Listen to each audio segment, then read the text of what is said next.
Hello, my name is Chris, and today I want to talk about getting through those bad times that we all go through without engaging in self-destructive thoughts, self-destructive behaviours, without doing things that sabotage our chances of success and which only ultimately make things worse. It's a beautiful day today, beautiful summer morning, out by the water's edge, sun is shining, feeling good, and I do hope you are too. But I know that it's not always the case to feel so good. Many of us, we go through bad times. I've just been through a hell of a time this week. Everything I seem to do goes wrong, up to and including shooting this video. It's taken me an hour just to get the camera set up right. It's still not perfect, but here we go. Spilt water on my shirt, my mountain bike broke, I've had problems at work, I've got construction workers driving me mental downstairs from where I live. I can't get a break. Do you ever have days, weeks like that? 1 minute, everything is going perfectly for you, everything is going smoothly, life is easy, and then one thing seems to go wrong.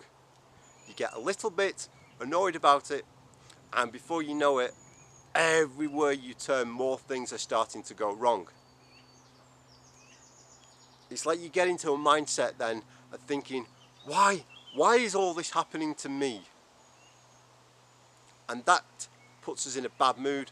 It triggers those negative self-destructive thoughts. We start thinking things like, well, clearly I don't deserve to be happy, I don't deserve to be successful, I don't deserve whatever it is I'm trying to achieve, whether it's being smoke-free, sober, starting a business, falling in love, losing weight, going on an adventure of a lifetime. Clearly it isn't meant to happen, because wherever I go, things start to go wrong. Then, because we are in that negative mindset, we're telling ourselves, I don't deserve this, it isn't supposed to happen. We start carrying out behaviours that are consistent with those thoughts. It's impossible to think negative and do positive, to think positive and do negative. Our actions are always pretty much consistent with our thought process. So we're in that negative self-destructive mindset, we get into negative self-destructive behaviours. And that could be anything as simple as staying up late when we've got to get to work in the morning, overeating, smoking, drinking, getting addicted again to pornography. All those kinds of self-destructive behaviours that certainly don't help what we're going through, and ultimately in the long run only make things worse. Before we go any further, big thank you to all those of you who have subscribed to my YouTube channel. I've noticed there's been a lot more of you lately, and I do really appreciate that. Those of you who do subscribe know that I normally talk about quitting smoking and staying sober. But what we're talking about today applies to all self-destructive behaviours. So again, it's overeating, it's pornography, it's staying up late watching TV when we've got a busy appointment in the morning, whatever it may be. And avoiding these self-destructive behaviours, staying smoke-free, sober, eating healthily, getting a good night's sleep, it's all relatively easy when life itself is relatively easy. When things are going our way, we're feeling good, the temptation isn't there to self-destruct. Then things start to go wrong, we start to feel bad about it. We need that quick pick-me-up, we need that quick dopamine release to make us feel better. Our brains go into default mode, because for the longest time our default setting was self-destruction. A couple of weeks ago I made a video called Why Do Ex-Smokers Start Smoking Again, and I talked about this in more detail. There comes a time, however, when even if we've managed to resist getting that dopamine effect from self-destructive behaviour for a while, when things don't improve, when we find ourselves stuck in that negative self-destructive mindset, we start to think, well, things are shit right now, things are not getting better, So what's the point? I might as well smoke, I might as well drink, I might as well overeat, because it might not make things better, but things can't get any worse. Oh yes, they can. Trust me. I've been there. Things can always get worse, but they can always get a lot better. Having said that, they will not get better if you self-destruct, because what happens when you self-destruct, when you smoke, you drink, you overeat, whatever, when you self-destruct, afterwards you get the guilt, the shame, the remorse, you pick up that big stick, you start to beat yourself over the head with it. God, I'm stupid. God, I'm bad. God, I shouldn't have done that. Then you start to feel even worse.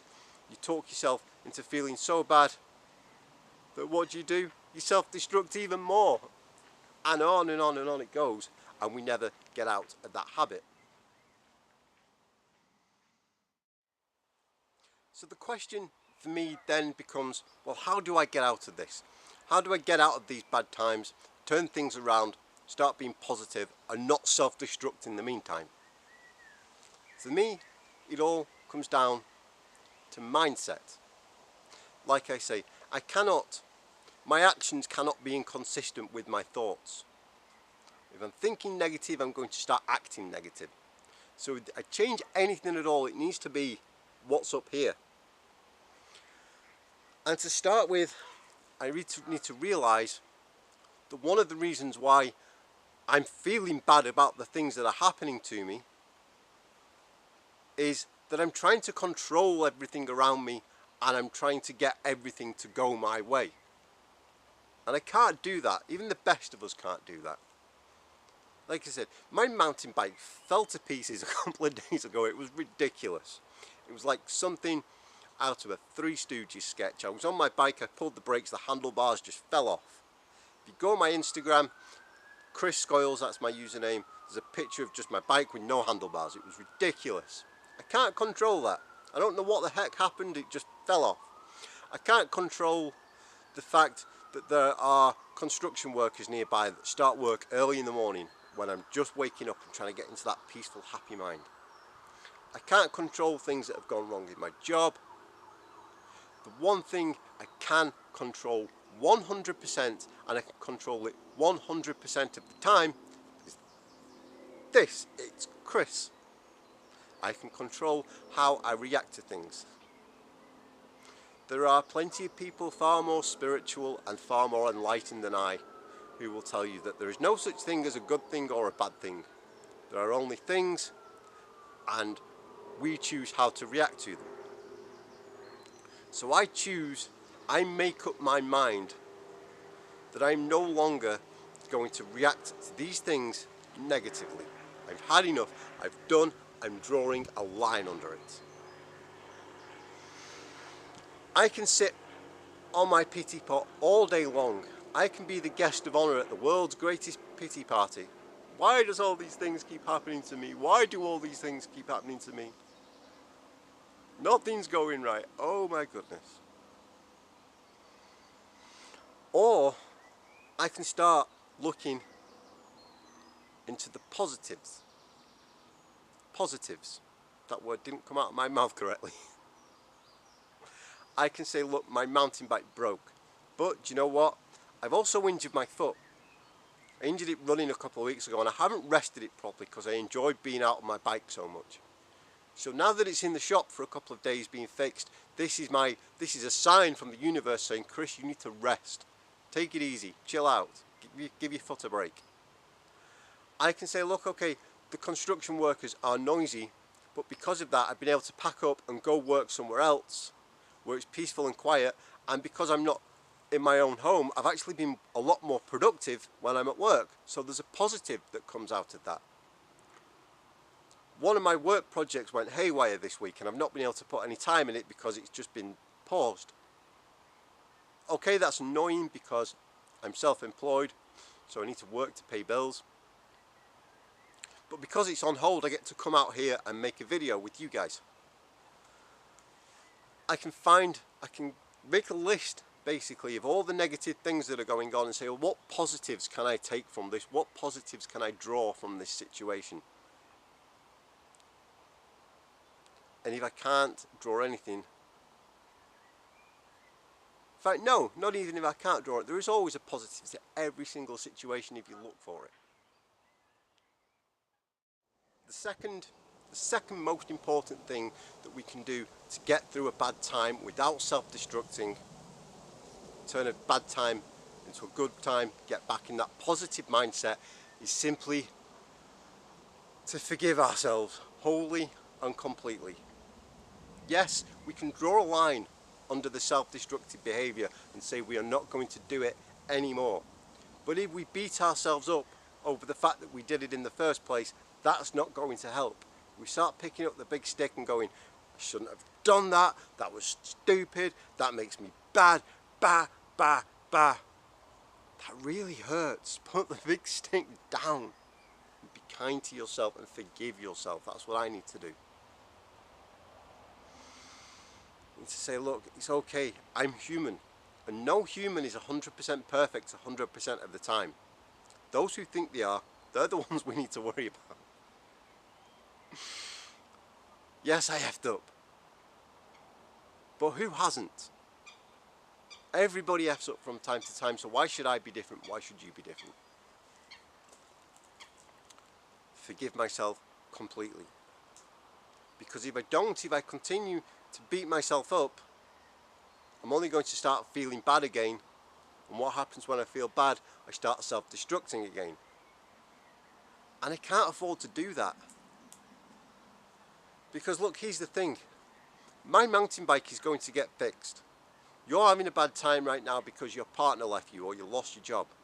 You're going to find love again, you're going to find another job again. Those construction workers at my house are going to leave. That debt you've got to pay is going to get paid. Somehow, some way, things are always going to work out because they have before and they will again. But the damage that we can do to ourselves with our self-destructive behaviour, with drinking, with smoking, with overeating, the damage that we can cause through that can be irreversible. We get lung cancer, if we get liver failure, if we get diabetes, something like that, there is no coming back from that. But there is always coming back from these bad things that we go through. I forgive myself.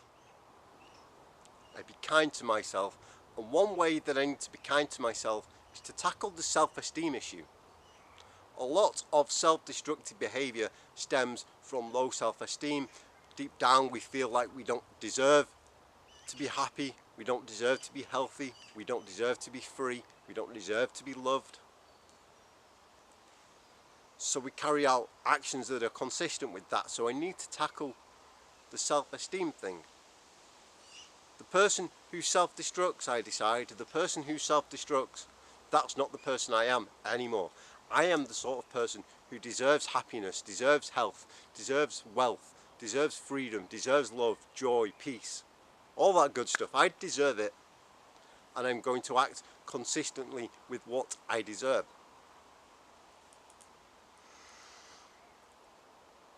Having forgiven myself, I can write a list of my good qualities, of reasons why I deserve things.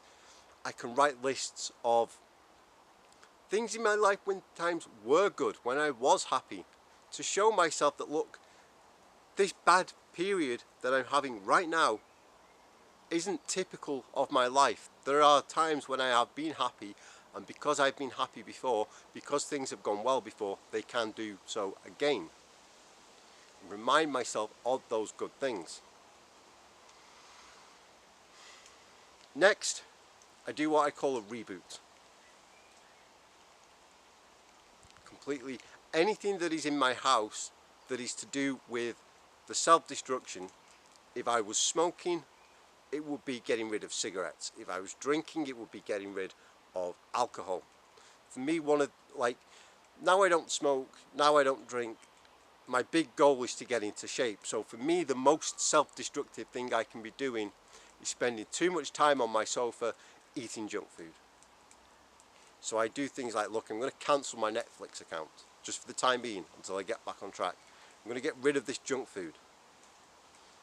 Get rid of anything that is self-destructive, and I reboot with kindness.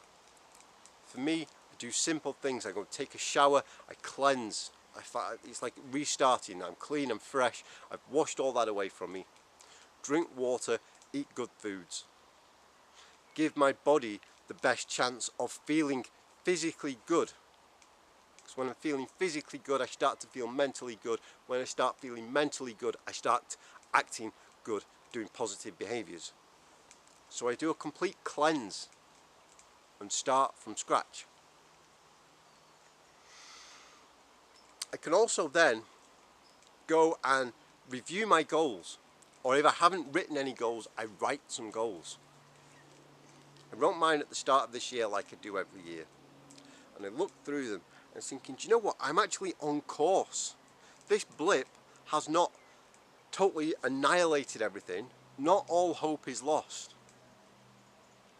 I can still achieve what I set out to achieve. And the things that I haven't achieved yet, by reading through them again, I remind myself of why I want to do this in the first place. Like when I was smoking, if I went through a blip, I'd go through my goals and say, look, I want to quit smoking because I want to be happy and healthy and wealthy. And it inspires me and it motivates me to get back up and try again.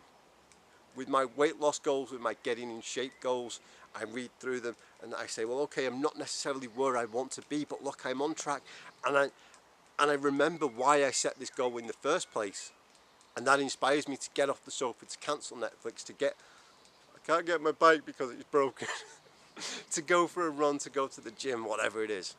It inspires me, it motivates me to take action again. If you haven't already written your goal or your goals down, I highly, highly, highly recommend it. Let's use the example of quitting smoking because it's why we became friends in the first place, right? So, you'd write, I will quit smoking. Then how?